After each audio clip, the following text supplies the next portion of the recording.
Is the 16th Street Heights housing market giving gratitude or giving attitude this month?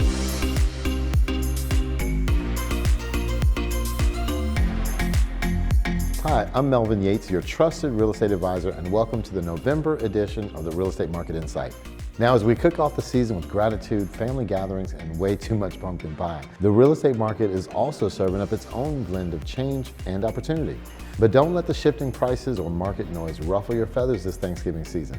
This month's report will help you carve through the confusion and feast on the facts. In this November update, I'll walk you through the latest trend-shaping buyer and seller behavior, uncover where the best opportunities are warming in the oven, and share some smart strategies to help you move confidently before the year wraps up.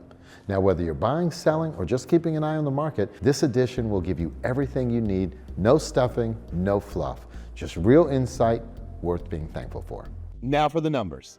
The average sales price was $997,000. This is a 17.5% increase over last year and a 2.4% increase over last month. The total sales volume in 16th Street Heights last month, all added up, was $5,094,699, and that's up 29.2% over the prior month. The average time it took to find a buyer was 30 days, which is slightly ahead of the county average of 50 days. Welcome to the November 2025 National Real Estate Market Update. A major headline is shaking up the real estate world this month. President Trump has proposed creating a 50-year mortgage to address America's ongoing housing affordability crisis. And as expected, reactions have been mixed. Go figure. A longer mortgage, lower monthly payments, but at what cost? Supporters appreciate the idea of lower monthly payments, especially after years of rising prices that have pushed many buyers to the sidelines. But critics argue that a 50-year mortgage simply stretches the problem over a longer period and may ultimately cost homeowners far more in interest. Now, if such a product were ever approved, monthly payments would drop compared to a standard 30-year loan. However, total interest paid would skyrocket. And the internet didn't waste time asking the pressing question: will I even live long enough to own the home with a 50-year mortgage? Now, it's not just a joke, it's rooted in reality. Now, as buyers are getting older, a new challenge emerges. According to the National Association of Realtors, the median age of first-time buyers is now 40. That's this year, 2025. Now, that's up from 38 the year before and up from 33 just 5 years ago.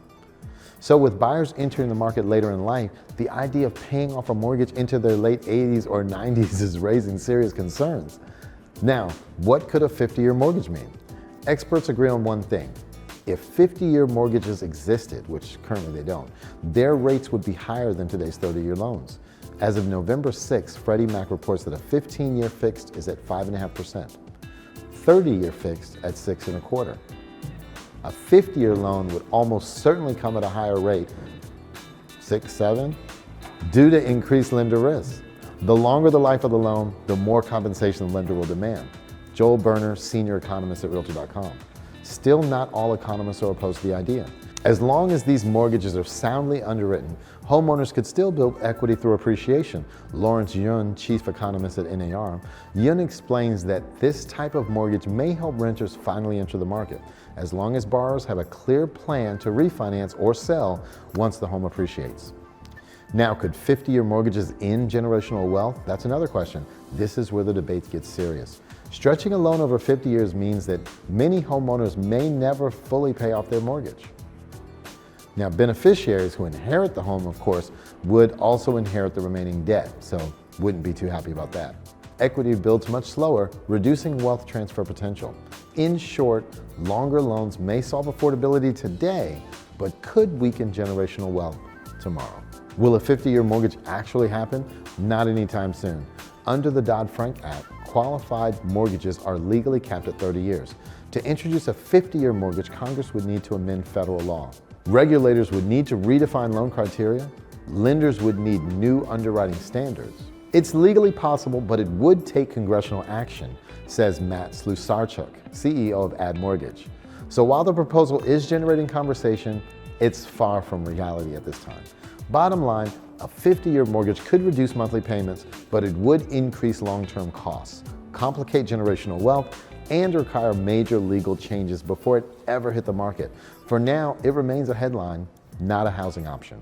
A dictator from the Middle East? Hey, relax, guy. I'm just your average Joe. Take a rest. In all of 16th Street Heights, there were 5 homes that ultimately sold. That's up 25% over the prior month and down 28.6% over last year. This time. Wait, before you head off for holiday shopping, football, and family time, don't miss this essential November market check-in. As we step into the final stretch of the year, now is the perfect moment to see where your home stands in today's evolving market. Request your personalized annual equity update, available exclusively on our website, and get a clear, detailed snapshot of your home's current value and equity position before the year is over. Now, whether you're planning to sell or thinking about refinancing, or just getting your finances in order for the holidays, this tool gives you all the insights you need to make confident, informed decisions. Consider it a helpful side dish to your financial planning. No reservation required. And remember, I'm always just a call, text, or email away if you'd like a personal review or any guidance. Thank you for trusting me as your real estate advisor. Stay connected for expert tips, timely updates, and fresh insights. As your go-to real estate partner in the DMV, I'm here to help you make the most of every opportunity this season and all year long.